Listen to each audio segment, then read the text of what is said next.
Le virus de la dengue est un arbovirus dont on connaît actuellement 4 sérotypes, DENV 1, 2, 3 et 4. Il est transmis par les piqûres de moustiques.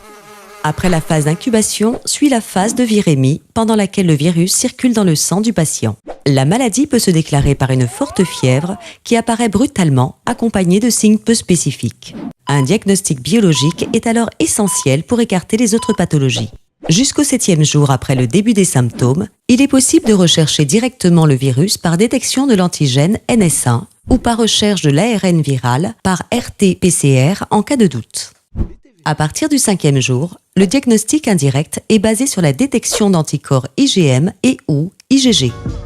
En Guyane, la dengue est présente de manière hyperendémique.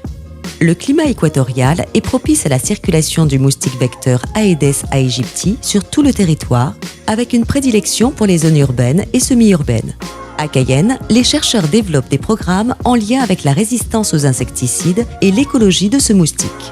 De nombreux projets de recherche de plus en plus innovants émergent dans ces laboratoires à la pointe de la technologie, tels que le développement d'un outil de cartographie prédictive de population Aedes aegypti à partir de l'imagerie satellite. La réalisation d'un bilan biologique permet au laboratoire de suivre et isoler les sérotypes de virus en circulation.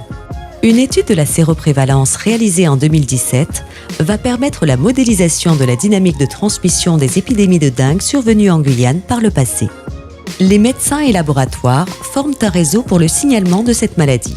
Lors de la dernière épidémie en 2012-2013, il y a eu plus de 13 240 cas suspects, dont un tiers a été confirmé biologiquement. Elle a touché autant les hommes que les femmes, l'âge moyen était de 21 ans, toutes les tranches d'âge étaient concernées, ce qui a donné lieu à 700 hospitalisations et 6 décès. Ainsi, devant une suspicion de dengue, le médecin généraliste recherche les signes d'alerte clinique, douleur abdominale, saignement ou vomissement persistant, hépatomégalie, épanchement pleural, ascite, somnolence ou agitation, et biologique, élévation de l'hématocrite et diminution rapide des plaquettes. La présence de l'un de ces signes ou un terrain à risque, tels que grossesse, enfants, personnes âgées, pathologies sous-jacentes, doivent conduire à une prise en charge hospitalière immédiate. La surveillance rapprochée doit permettre la mise en place rapide de maintien de la volémie si nécessaire.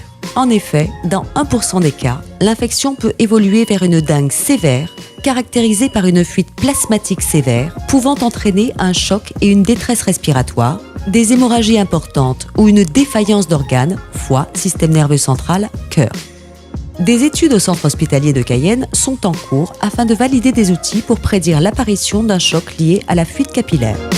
Pour conclure, les campagnes de lutte antivectorielle demeurent indispensables pour informer la population guyanaise et parvenir à se débarrasser de ces moustiques, plus récemment responsables de l'épidémie de chikungunya en 2014 et de Zika en 2016.